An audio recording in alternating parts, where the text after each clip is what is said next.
aku udah tahu pelik. Udah apa taunya dengar bala Tuhan, suara Tuhan. Suara artinya wina kini bersuara. Kamu sedang mendengar. Udah apa taunya dengar suara Tuhan? Adakah Tuhan berbicara kepada manusia? Pemberi Tuhan tahu?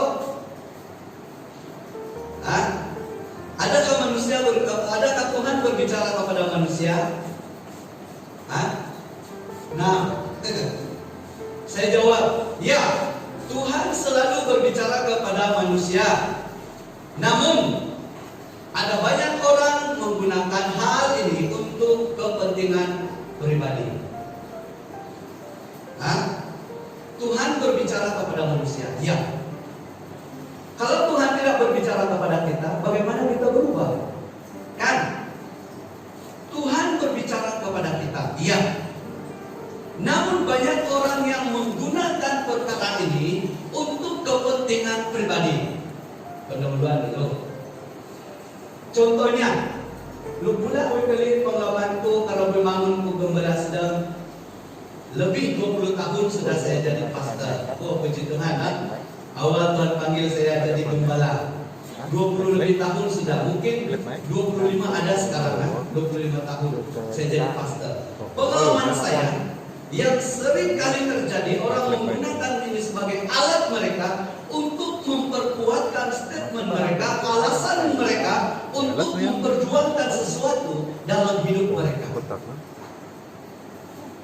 Ini sebelum pengalamanku bang, sebelum sedang ini, sebelum pelayan, lu dikatakan dipakai oleh Tuhan. Jadi kalau pakai bermusyawarah, ini sesuatu lu pakai, asal pendidikan ngana keputusan dia pembela keburi roh Tuhan.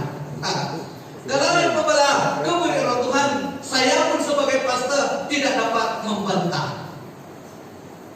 Ini yang saya maksudkan. Banyak orang menggunakan hal ini, perkara ini untuk kepentingan mereka sendiri.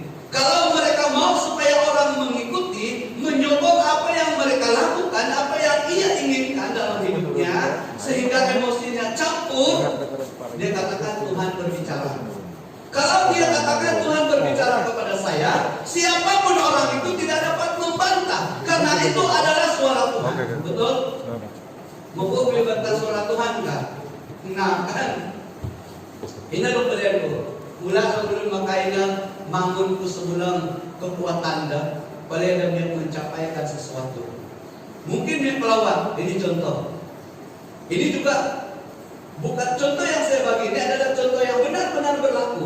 Karena saya jadi pengurusi pelayanan doa 7 daerah pada waktu itu. Ada orang yang jumpa tuh, guru, Tuhan suruh kami pergi pelawat. Ya. Jadi macam mana? Tempat pokok kayak lawat tak ada terima. Berikut biasanya kalau Tuhan menyuruh kita, tidak ada sesuatu pun yang boleh menghalanginya. Kalau dia tepat pada waktu Allah. Amin. Ayo, itu biar habis sokong lagu kan? Kalau Tuhan ngecuk ke tahu ada sesuatu, apapun cabarannya, apapun halangannya, itu tidak akan menjadi masalah. Kalau dia masa Tuhan. Sehingga mulai-mulai nasihat pada, walaupun mungkin juga Tuhan suruh kamu, tetapi kamu harus berdoa dan tanya kepada Tuhan. Tuhan pasti memberi waktu yang tepat bagi kamu. Kalau betul penainan bantahan, kan? Benar ya? Paham diruncin apa?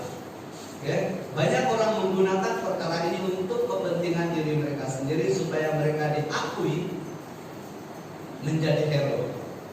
Oke.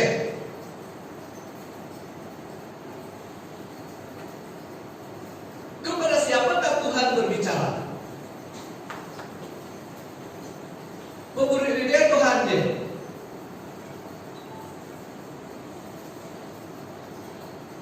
Tuhan berbicara kepada orang-orang yang sungguh-sungguh mencari Tuhan.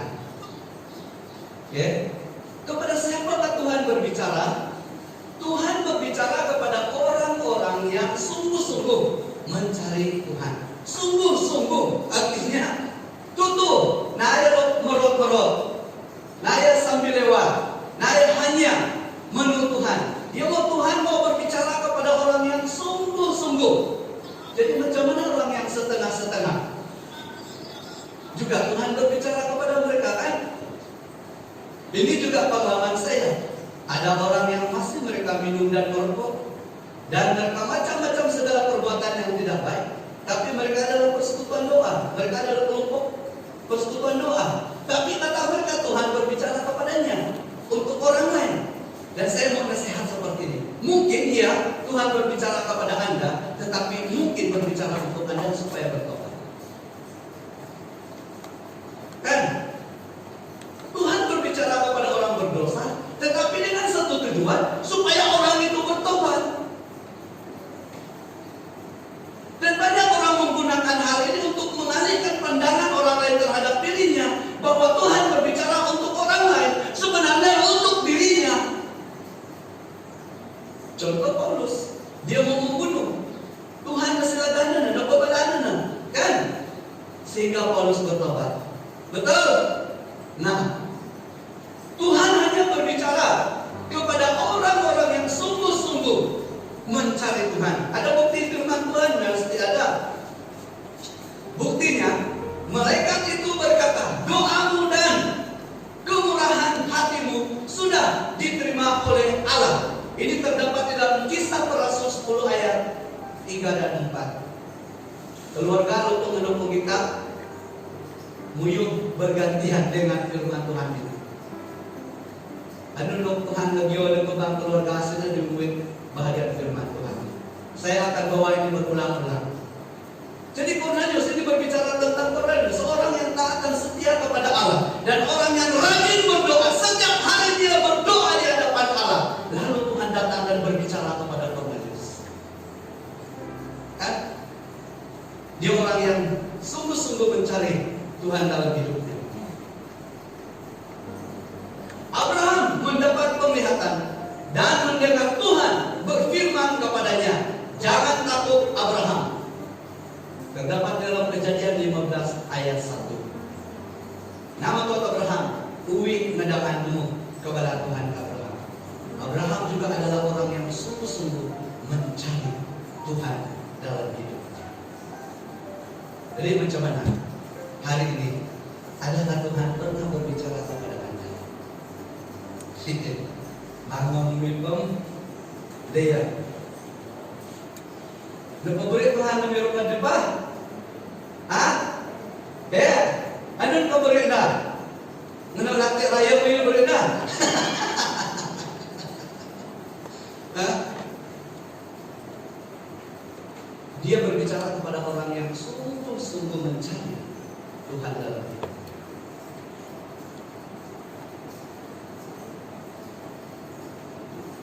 Oleh itu, kita diminta supaya berusaha mencari wajah Tuhan.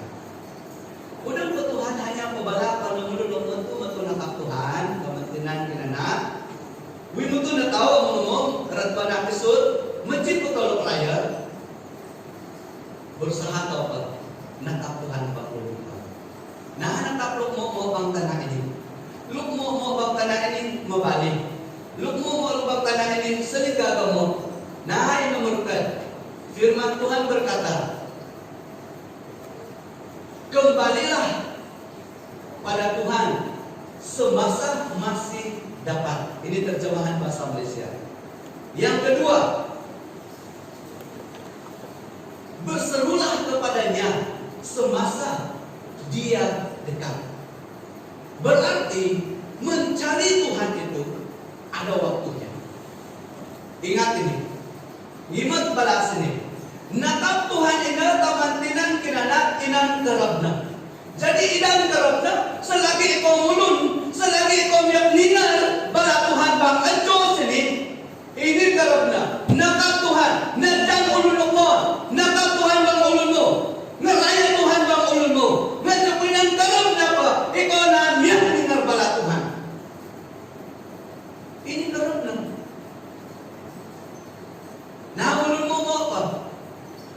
Selagi ada kesempatan bagi kita, ini adalah kesempatan. Kamu boleh bernapas, kamu boleh berbicara, kamu boleh menjerit hari ini. Inilah waktu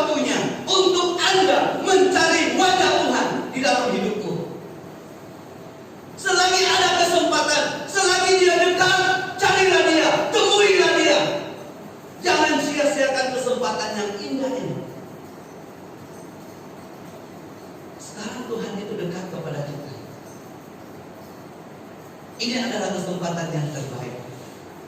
Pundi masusah we puluk mer. Anu depa COVID-19. Dia mau nekini mawang nyatu ku COVID-19. Kalau kayak sekolah saudara, kalau kayak macam ku hal-hal mangun bang dunia atau bang nekini postmodern. Bulan lukon kayak bincang tentang keadaan kerajaan tentang apa ngomong terjadi, kami kupaskan semuanya. Macam kayak kuluknya beri sebelah berinan pastor dokter berinan bukan salah kayak dokter. Ada satu pastor berdoa, dia minta supaya COVID-19 ini sampai ujung tahun.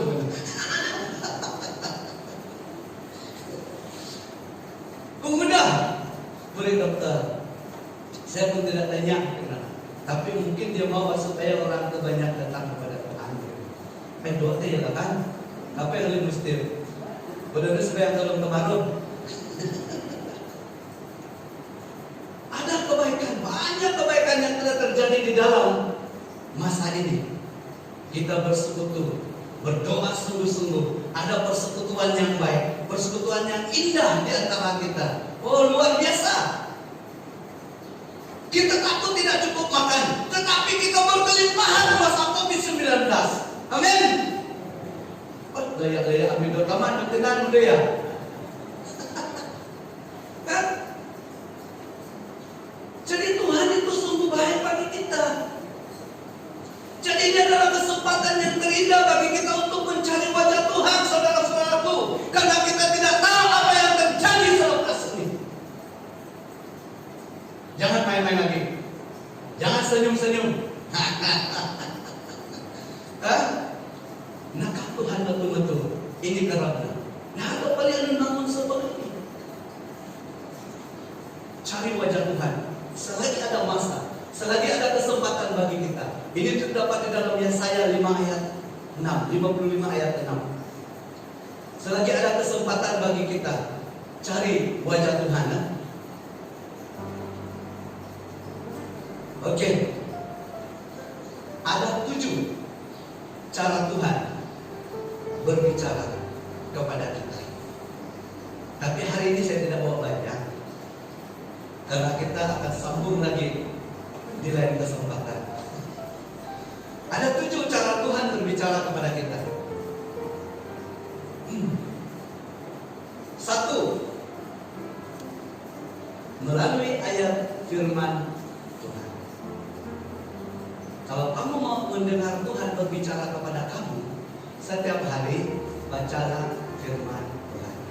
Amin. Kalau kamu jatuh cinta dengan Tuhan, pasti kamu rindu baca firman Tuhan. Karena Tuhan berbicara kepada kamu pada waktu itu. Karena Tuhan sedang berkomunikasi sama kamu pada waktu kamu membaca firman Tuhan. Amin. Makanya yang punya iPhone, kamu tahu iPhone nggak? Nah lebih yang iPhone, Alkitab, telepon. Kan lebih banget Alkitab begini kan? Dimanapun kamu berada, berbicara dengan Tuhan. Amen. Karena punya kedua bang kereta mungkin kayak wadah lain Labai dan curung yang melibaran mungkin arak perumahan, wan madil madu ka, wan madil batak ka, ngayuk dadang ka. Kedua bang kereta ini majak firman Tuhan. Kamu sedang berbicara dengan Tuhan. Setiap pagi kamu bertemu dengan Tuhan, dengar Tuhan berbicara kepada kamu. Karena di sana Tuhan akan menguatkan iman kita. Di sana Tuhan akan menyatakan apa yang Tuhan lakukan di dalam hidup kita. Kita melihat sekalipun ibu dan bapakku meninggalkan aku, tetapi Tuhan akan memelihara aku. Mazmur 27 ayat 10. Jadi terus betul ni pak susahnya apa kan? Nampak atau ayat jadi pak tercu atau yang laporan kan? Ini dia Tuhan sedang berbicara, menguatkan kita, memberi pengharapan kepada kita. Kalau kau susah ulunmu, nah apa paku ulun lok bilang, dia mau paku Tuhan. Tuhan ini denganmu gini-gini. Amin. Bang niatmu.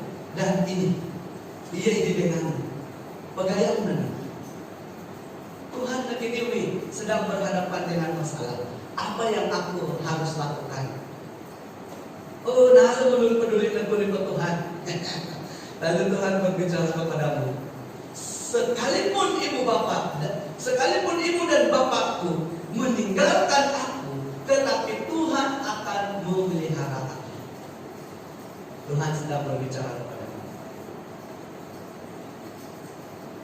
Aku tidak akan membiarkan kamu. Aku tidak akan meninggalkan kamu. Ibrani 13 ayat 5.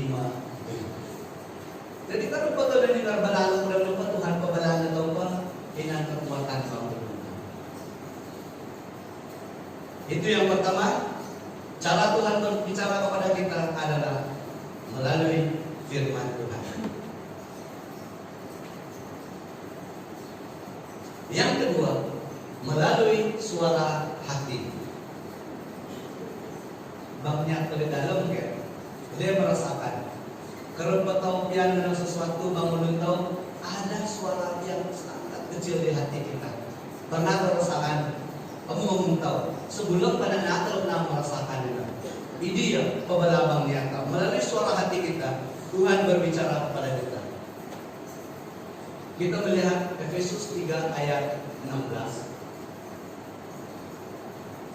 Aku berdoa kepada Allah supaya daripada berkat-berkat yang berlimpah-limpah di surga, Dia menguatkan batin kamu dengan rohnya. Oleh itu kita harus menjaga kekudusan hati kita. Kenapa kita perlu menjaga kekudusan hati ini? Karena Allah berbicara kepada hati kita yang paling dalam. Jadi menunduk nado bang niatau. Ngecek Tuhan pebala bang niatau luk di dalam. Asal penyatau di dalam ini melutak, udah apa Tuhan pebala pantau. Ngecek Tuhan nad mempemung dengan luk medecok. Kan? Jadi pudang kau ngomong luk dak bang niatau. Megete, met niat, temaru, kedalu, dan sebagainya, benci, segala jenis kejahatan. Bagaimana Tuhan berbicara kepada kita? Jadi kita perlu menjaga kekudusan hati ini, karena prosesnya di sana Allah berbicara melalui hati kita yang paling dalam. Kita harus menjauhkan hati kita dari segala jenis kejahatan. Ngecukubaan isuk di dalam memang kan. Jadi udah ini terganggu dengan hal-hal yang kasar, dia tidak dapat mendengar apa yang datang daripada Allah. Jadi niat ini perlu pun jaga tentang hal-hal nado. 1 Timotius 1 ayat 19 berkata, hendaklah imanmu menjadi pegangan hidup, dan hendaklah engkau mempunyai hati nurani yang suci. Kenapa Timotius katakan demikian kepada jemaat? Hati nurani yang suci, sebab Allah berbicara melalui suara hati kita. Menjaga hati kita, hati nurani itu harus suci, harus kudus, karena Allah berbicara melalui suara hati kita. Ada orang yang tidak mempedulikan hati nurani, sehingga iman mereka hancur.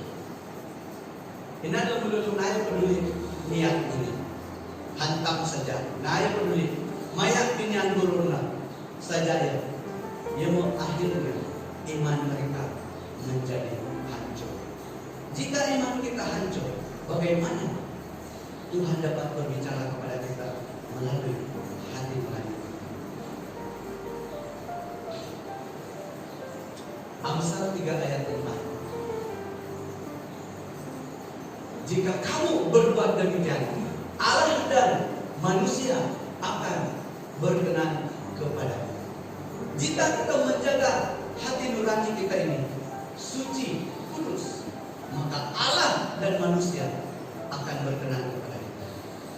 Allah melakukan pekerjaannya melalui hati kita. Filipi 2 ayat 13.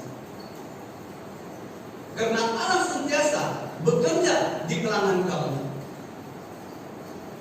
untuk membuat kamu mau dan sanggup melakukan apa yang dikehendakinya.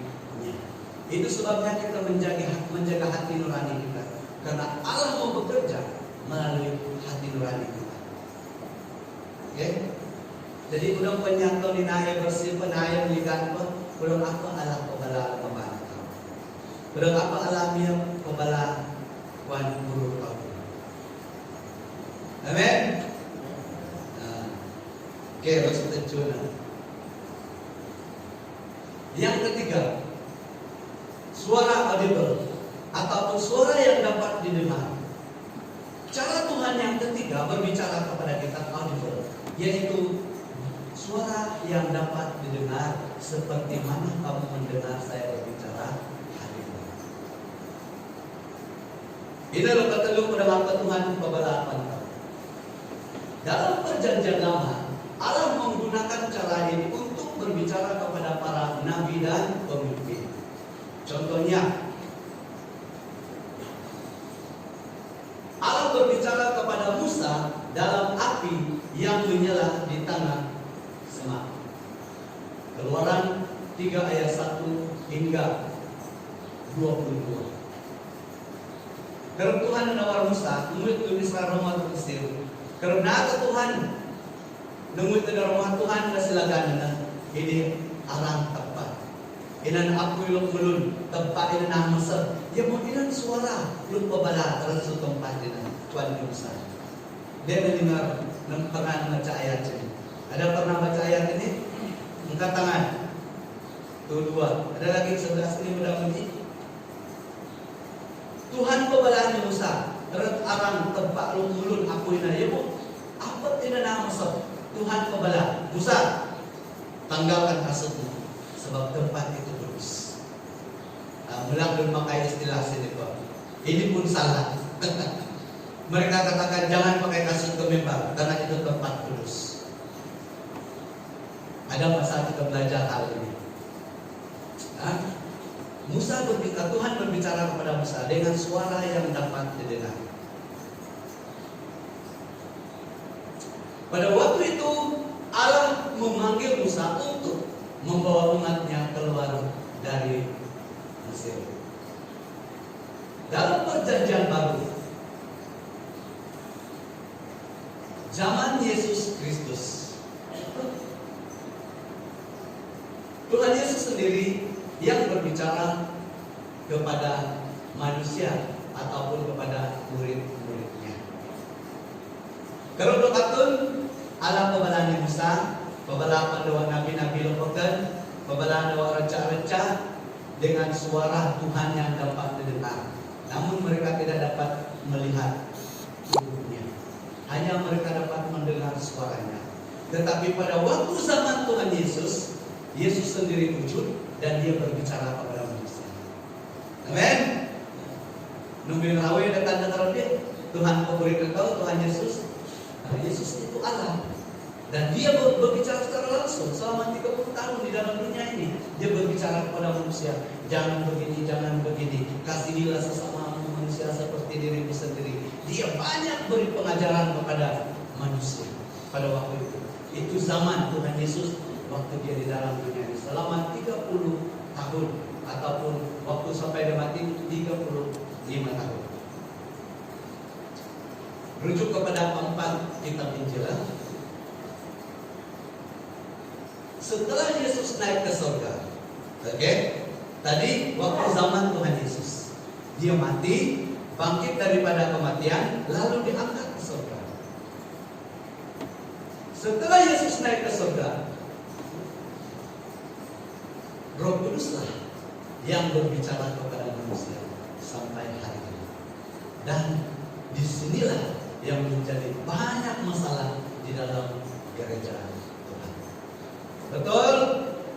Betul Dr. Maruf? Betul.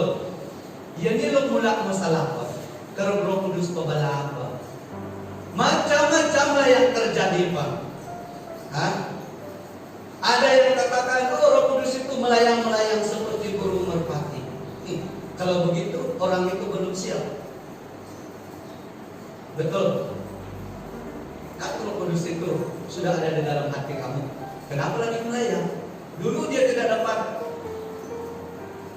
hinggap karena manusia belum ditentukan untuk Tuhan, kan? Masih berdosa. Dan di sini yang menjadi masalah, Roh Kuduslah yang berbicara kepada manusia sampai hari ini. Itu sebabnya saya terdorong menulis satu tesis saya dalam program master yang baru siap tentang ajaran karunia-karunia Roh Kudus. Dan di sana saya telah menyentuh 3 karunia. Bagaimana kita menggunakan karunia? Karunia bahasa roh, karunia penafsiran, dan karunia apa di satu?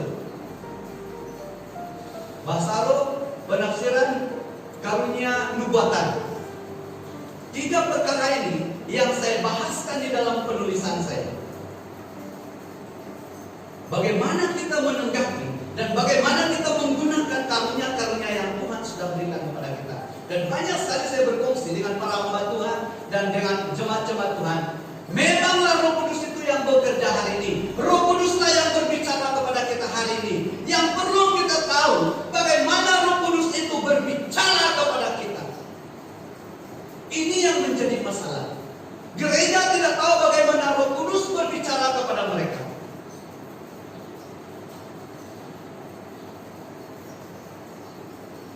Dalam zaman ini, suara audible ini jarang berlaku. Zaman tahun ini, Roh Kudus Roh ini, pembalapan tahu, nasin ini sering berlaku.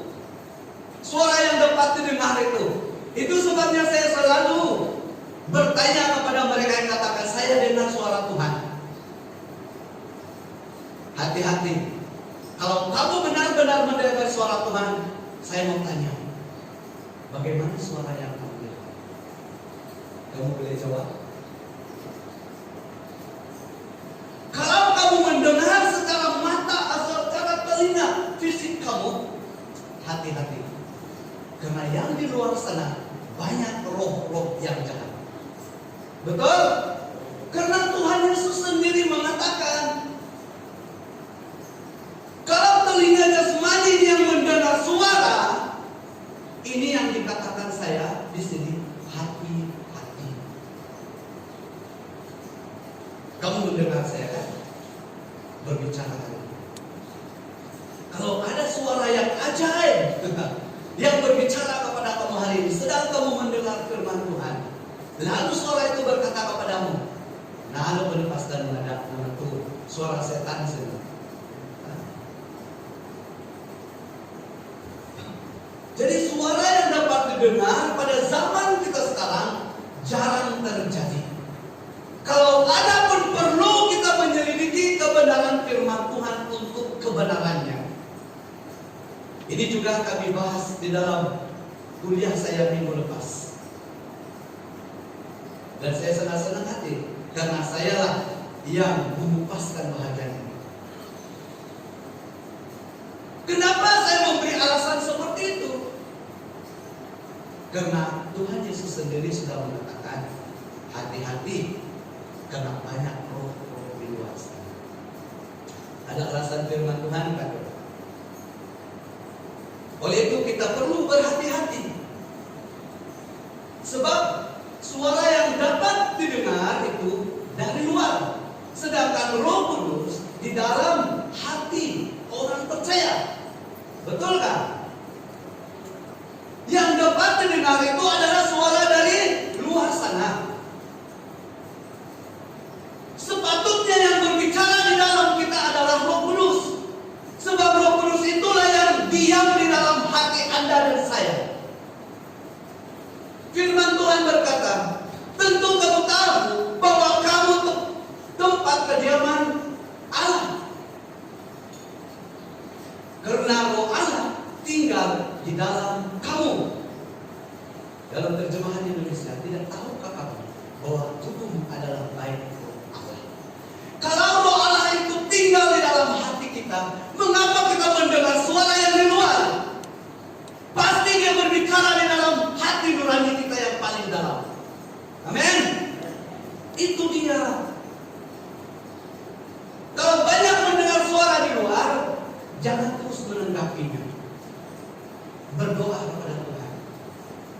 Yang paling bahaya sekarang juga adalah penglihatan.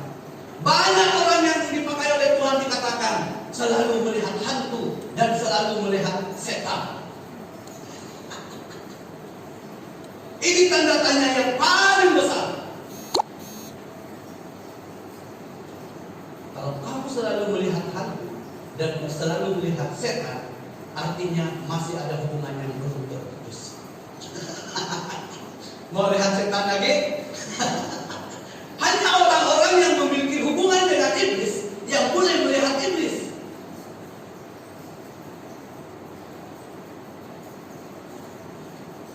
Namun ada waktu Tuhan memberi kita melihat sesuatu, tetapi tidak selalu. Ingat ini baik-baik. Mendengar suara harus di sini. Karena firman tubuh itu adalah bait Allah. Jadi setiap Allah itu berbicara kepada kita harus dia di sini. Itu selalu saya katakan dengan tanda tanya yang besar. Ada orang melihat, wih, nanti dia minta Roh Kudus. Iya, melayang-layang di angkasa, naik ke tempat pengenalan job. Bapak Ibu, kalau kamu sudah bertobat, kamu sudah dibaptis.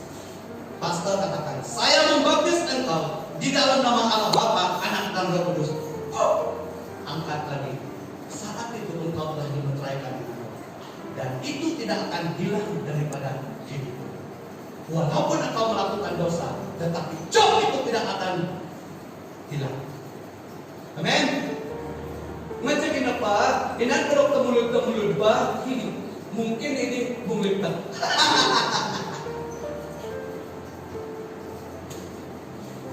Mungkin juga dia menjadi satu langkah. Tidak juga kita tidak menerimanya 100%.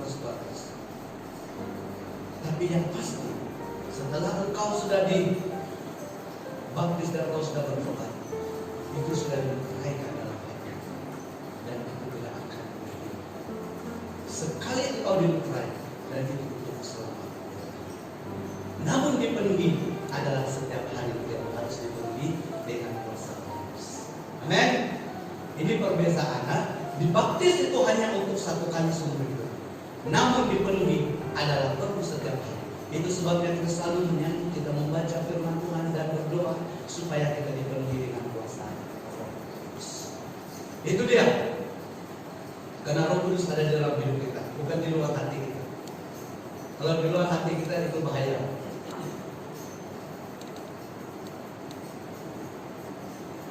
Mengapa kita harus berhati-hati? Yang kedua, sebab ada orang yang menyesatkan.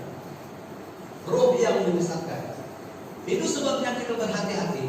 Sebab ada roh yang menyesatkan. Luk ngeraruh, luk beri penadih, luk ngeraruh, luk balamumu, luk balana katut-katut, luk balana teben-teben.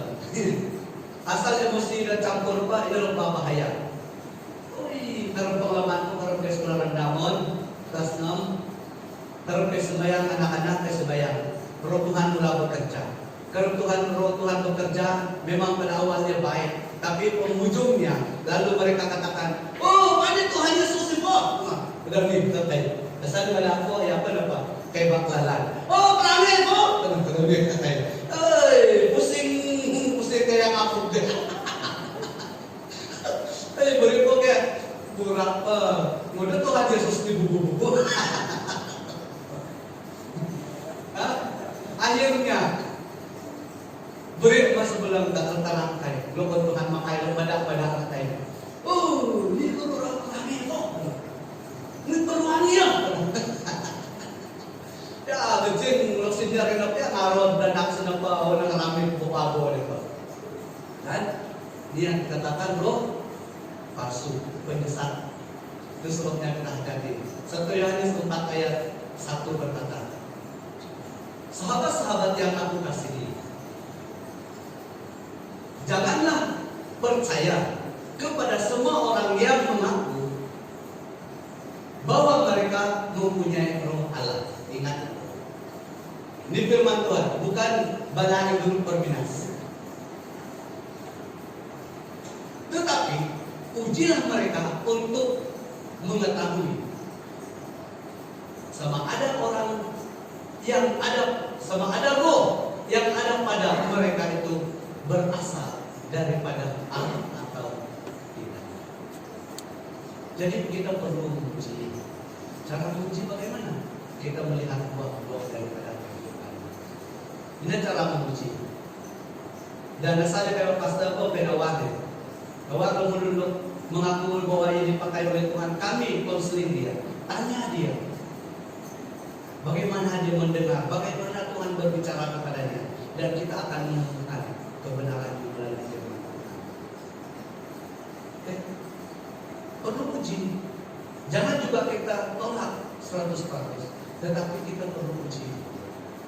Nah, yang udah uji, udah kemarin dimaunya, udah apa udah uji?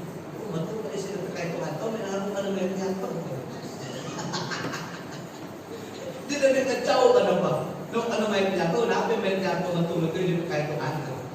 Kasi naman ito, salah sila na, menguji maksudnya di sini kita rujuk kepada kebenaran firman Tuhan. Apakah yang dikatakan itu alkitabiah atau tidak? Ya. Apakah itu benar-benar dikatakan firman Tuhan atau tidak? Rujuk kembali kepada firman Tuhan.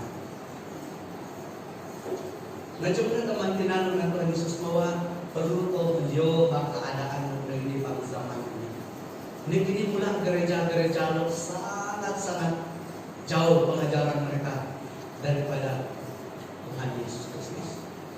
Sebab baru bang minggu lalu kayak menanecing kepada ini, mencukupi belajar dengan udah apa tanggapan para tokoh lebih untuk menafsirkan Alkitab. Menjimbang generasi postmodern bang masa ini. Inan menurut kepada Yesus itu dijatuhkan oleh kedudukannya daripada Allah dan kita tidak menerima itu. Walaupun dia menjadi manusia, bukan berarti kedudukannya sebagai Allah itu telah dijatuhkan. Tidak. Walaupun dia manusia, dia tetap Allah yang sejati. Inan sebelum nama daftar berikut. Yesus itu adalah Tuhan dan Yesus itu adalah manusia. Jadi manusia dia 50%. Tuhan dia atau Allah dia 50%. Lalu digabung 100%. Ini pun ajaran sesat.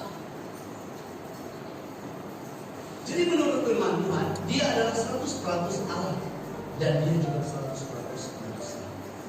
Buktinya sebagai manusia, dia pernah lelah, dia haus lapar, dia pernah marah, namun dia tidak pernah melakukan dosa.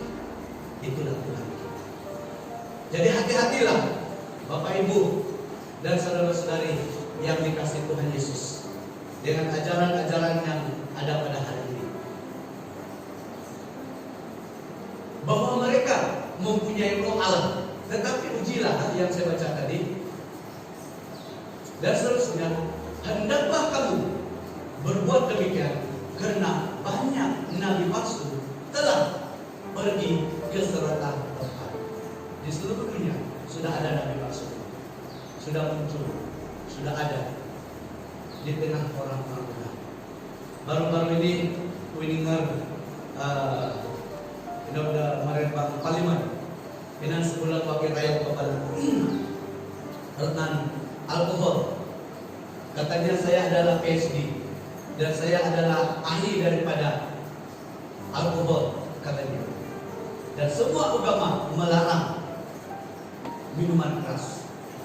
Kemudian sebulan MP yang membelakang. Ada yang boleh, dia dari Medan boleh minum, tapi jangan sampai mabuk. Lalu yang satu dikatakan, ya memang ada yang seperti itu, tapi mereka telah mempesongkan ajaran dari tempat Injil. Nah, saya tidak setuju sudah dengan itu. Sebab kebenaran itu adalah juli. Nah, ajaran itu di nomor umum. Oke? Ini yang menjadi persoalan. Boleh minum atau tidak? Nah, ada orang katakan boleh minum sedikit-sedikit, jangan mabuk. Tapi mereka tidak menghabisi membaca firman Tuhan. Kalau firman Tuhan juga katakan mabuk dan sebagainya, ada hal-hal lain, tidak ada tempat di dalam kerajaan. Amin. Memang tidak dibenarkan. Saya sudah membuat kajian. Waktu saya ambil program diploma saya telah membuat kajian tentang alkohol. Mencoba alam mulun menolak persoalan. Mudah Tuhan Yesus mengirim apa anggur teraba awal mereka nadin. Tidak dalam kesempatan. Sebenarnya ada banyak jenis wine. Ada wine yang segar boleh kita minum tapi tidak memabukkan. Oke? Lalu dia disimpan dalam beberapa hari, dia akan mengeluarkan alkohol dan dia memabukkan. Ada banyak jenis wine. Jadi janganlah mengambil kesempatan. Jangan hanya mengambil sebahagian daripada firman Allah itu untuk membenarkan diri kita.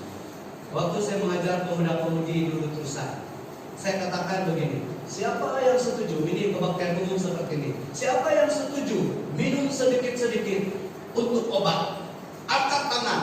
Oh, semua angkat tangan. Mudah-mudahan tidak begitu.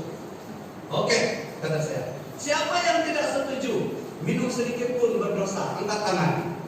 Sedikit saja yang angkat tangan. Oke, macam ini. Paulus berkata kepada Timotius, kamu boleh minum sedikit demi pencernaan. Karena masa itu Timotius ini masalahnya di dalam perut. Dan karena air di Korintus pada waktu itu, di Efesus pada waktu itu sangat kotor. Dan Timotius ini perlu minum air bersih. Karena tidak ada air bersih, kamu sekali-sekala kamu boleh minum wine demi untuk kepentingan pencernaan. Oke? Jadi, lalu saya katakan seperti ini. Timotius dibenarkan karena demi pencernaan, kesehatannya, masalah di dalam tubuh. Siapa yang setuju untuk minum sedikit-sedikit untuk obat, lepas kebaktian ini datang jumpa saya. Saya berdoa minta Tuhan membagi penyakit Timotius itu kepada kamu, supaya lepas itu kamu minum sedikit-sedikit untuk obat. Siapa mau lagi lepas kebaktian jumpa saya, angkat tangan. Nah ada gitu bang. Gue setuju nadi, benar ada setuju bang. Ngecemu mana bokeh dia mengiru sesuatu kubat, pengetepun apa aku diwis sembahyang pandio. Oh Tuhan, mereka melihat Timotius semua di kuanda ni, pada dia mengiru sesuatu kubat. Apakah semua penyakit itu sesuai obatnya untuk alkohol? Maksudnya tidak. Nah, jangan ambil kesempatan seperti yang sekarang. Banyak orang yang tidak kebaktian karena ambil kesempatan. Oke? Jadi ini teman tidak dan Tuhan Yesus membawa hati-hati di dalam kita menjalani hidup ini. Dan saya tidak sangat setuju dengan MP yang katakan minum sedikit itu. Kalau saya jumpa aja saya takut orang. Bukan pembuka, saya tidak tembuk. Saya buka itu firman Tuhan dengan dari mana mau dapat itu?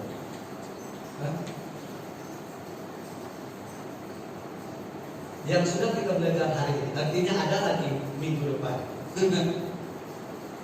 Ialah, adakah Tuhan berbicara kepada manusia?